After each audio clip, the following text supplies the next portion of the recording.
O movimento do ano de 2019 é um movimento de colocar a casa em ordem. E aí se trata de revisar os contratos, como eu mencionei antes aqui nessa entrevista. Se trata de diminuir o tamanho da máquina pública com a extinção de 2.000 cargos de funções de confiança, eliminar as secretarias de desenvolvimento regional que fizeram sentido num determinado momento da história, mas que em 2018 para 2019 não faziam mais sentido. É investir de forma muito obsessiva no controle das despesas correntes, naquelas despesas de custeio da máquina, e melhorar a gestão. Santa Catarina hoje, Emanuel, trabalha com indicadores de desempenho, são 161 indicadores de desempenho que são acompanhados pelo governador do estado. Cada órgão tem que apresentar o seu projeto e o seu plano de ação para dizer o que ele vai fazer para melhorar o desempenho nesse resultado que a sociedade espera. Funciona como uma empresa. Todas as terças de manhã, 9h30 da manhã, tem uma reunião onde os secretários têm que prestar contas das ações que eles estão desenvolvendo para melhorar os resultados que são mensurados nesses indicadores de desempenho. Tudo isso faz com que a gente encerre o ano de 2019 com 162 milhões de superávit. Então nós saímos de 1,1 bilhão de dívida, o Estado no SPC, no Serasa. Fechamos 2019 para 2020 com 162 milhões de superávit já. Quando nós botamos a casa em ordem, vamos começar a fazer os investimentos que Santa Catarina precisa, em março de 2020 nós enfrentamos uma pandemia que nunca foi enfrentada na história da humanidade. E aí todos os esforços do governo se direcionam para poder fazer o enfrentamento da pandemia em parceria com o município, com a União, com a sociedade, que faz com que após 2 anos de pandemia nós tenhamos o melhor resultado no enfrentamento da pandemia. Lamentando todas as vidas que foram perdidas para a Covid-19, o estado de Santa Catarina hoje tem a menor taxa de letalidade da Covid-19. E temos a menor taxa de desemprego do país. Temos o 2º maior crescimento econômico do país. Ou seja, em Santa Catarina nós conseguimos equilibrar a defesa da vida, salvar vidas e salvar a economia, preservar a economia. Esse equilíbrio tão requerido durante o enfrentamento da pandemia. E além da pandemia, tivemos uma pandemia política, ou seja, com 2 afastamentos injustos do governador Carlos Moisés, que fez com que certamente projetos tivessem que ser adiados ao longo desse tempo. Então, colocamos a casa em ordem em 2019, 2020 e 2021. Trabalhamos muito forte no enfrentamento à pandemia, superando a questão das dificuldades políticas, construindo um novo arranjo político que permitiu, a partir do ano de 2021, uma estabilidade que fez com que a gente pudesse fazer investimentos extremamente relevantes no estado de Santa Catarina. Falando um pouquinho ainda sobre colocar a casa em ordem e das ações que nós tivemos que fazer para chegar até esse momento, Emanuel, você imagina que Santa Catarina era um estado sem planejamento, um estado sem projeto. A Secretaria de Estado da Infraestrutura, que gerenciava a nossa malha rodoviária, que estava em mais de 70% em condições ruins ou péssimas, não tinha um projeto de restauração no seu estoque. Não tinha uma licença de AutoCAD, que é o software básico de engenharia. Há 30 anos que não contratava um engenheiro para a Secretaria de Estado da Infraestrutura. Parece que iam ser contratados engenheiros agora, né? Li alguma coisa nesse sentido. Nós já contratamos 160 engenheiros para a Secretaria da Infraestrutura desde 2019 até agora. Então, todo esse rearranjo, a elaboração dos projetos, a contratação dos engenheiros, a contratação da licença do AutoCAD, que é o básico, para eles poderem desenvolver o seu trabalho, toda essa reestruturação, por exemplo, da área da infraestrutura, mas que também se replicava nos demais órgãos, faz com que a gente possa, a partir do ano de 2021, fazer investimentos em todas as áreas, investimentos históricos, principalmente nos municípios, que é a grande bandeira do governador Moisés. É o momento que a gente chega nesse momento, e eu sei que estás querendo falar comigo aqui agora, porque assim, esse movimento demonstra claramente aonde nós chegamos e nos dá a perspectiva da onde nós vamos chegar. Um estado saneado, um estado que nós sabemos tem uma arrecadação elevada neste momento por um caráter inflacionário, uma arrecadação que ela é conjectural, ela é desse momento, desse contexto, mas qual é a vantagem dessa gestão em relação a esse momento que nós vivemos, Emanuel? É que essa arrecadação excedente, que nós também desejamos que seja temporária, porque nós queremos que a inflação retorne a patamares aceitáveis, ela está entrando no caixa e não está indo para despesa com o próprio governo. Despesas que vão ser contínuas.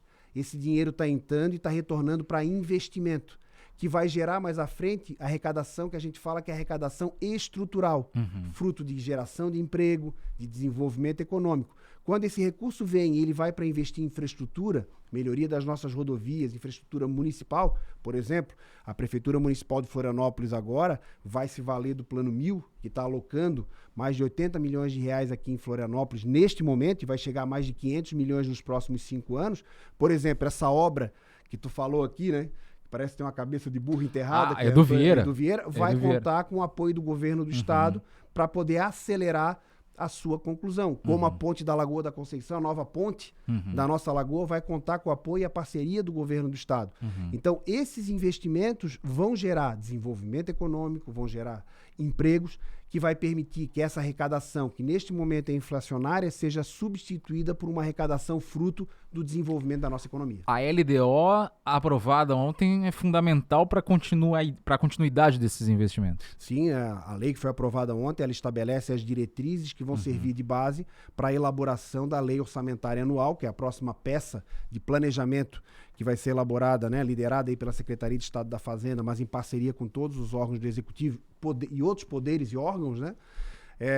Ele aponta, né, quais são os caminhos, apresentam os grandes números que vão balizar a elaboração da peça orçamentária e demonstra efetivamente que nós estamos com o Estado num momento pujante, uma economia em Santa Catarina pujante, um Estado que está fazendo neste momento obras em todas as regiões de Santa Catarina, que está fazendo investimentos históricos na educação, está fazendo investimentos na saúde, que nós sabemos que não é a saúde dos nossos sonhos, sabemos que neste momento, na saúde, nós enfrentamos as sequelas da pandemia e precisamos rapidamente agora fazer os investimentos necessários para poder dar conta desse movimento que foi extemporâneo, que foi sazonal em relação principalmente à demanda de UTIs neonatal e pediátrica, e principalmente fazer frente à questão das filas de cirurgias eletivas que ficaram represadas na pandemia, e neste momento o Estado já pactuou o dobro das cirurgias eletivas que era realizada por mês. Saltamos de 11 mil cirurgias para 22 mil para poder dar conta desse atendimento necessário ao cidadão catarinense. Muito bem, secretário, eu tenho que lhe agradecer aqui, né, só lhe agradecer pela participação, por ter vindo aqui falar um pouquinho, né, a gente sabe que o espaço às vezes é muito curto para falar de tanto que já foi feito, mas eu agradeço aqui a sua participação, a vinda aqui ao Jogo do Poder e deixo aqui o espaço final para o senhor mandar alguma mensagem aí, deixar algum pensamento para quem está nos acompanhando. Manuel, primeiro, parabéns pela condução do programa, parabéns pela tua habilidade como apresentador, né? Compartilhando aqui as notícias da política, porque é a política que muda a vida das pessoas. Então, o cidadão ele tem que se adonar da política, ele tem que conhecer, ele tem que se informar. Um ouvinte mandou uma analogia bem interessante aqui, dizendo o seguinte, assim: boa tarde, Manuel, Jim dos ingleses. Antigamente, Moisés abriu o mar. Hoje em dia, o Moisés abre o cofre.